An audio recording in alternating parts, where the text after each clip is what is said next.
Kansara DTV news ગુજરાતીમાં આપનું સ્વાગત છે। નજર કરીએ આજના મુખ્ય સમાચારો। અંકલેશ્વર શહેર અને તાલુકા ભાજપ દ્વારા 12 વર્ષ મોદી સરકારના કાર્યક્રમોના આયોજન અંગે કાર્યશાળા યોજાઈ હતી, જેમાં ભાજપના આગેવાનો અને કાર્યકરો જોડાયા હતા।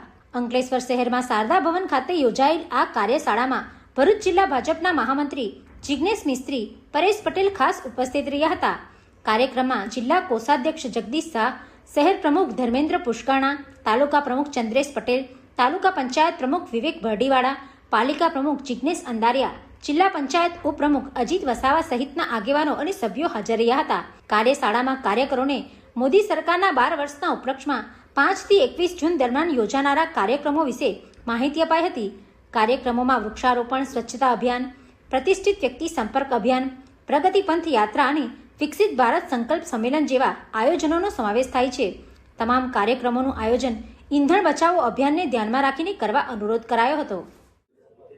આજરોજ અંકલેશ્વર તાલુકો અને અંકલેશ્વર નગરપાલિકાની જે અવિરત 12 વર્ષ આપણા લોકપ્રિય વડાપ્રધાન સન્માનીય નરેન્દ્રભાઈ મોદીજીએ જે દેશના વડાપ્રધાન તરીકે જે કામ કર્યા છે એના અનુસંધાનમાં આ કાર્યશાળાનું આયોજન કર્યું છે।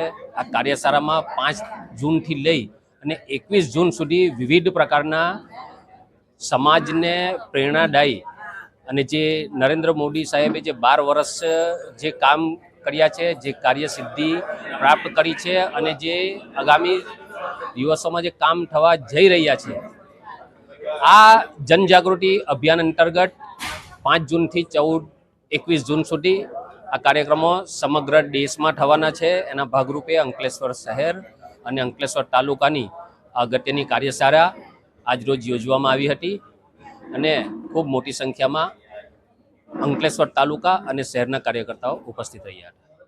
Pintu Modi, DTV news, Ankleshwar.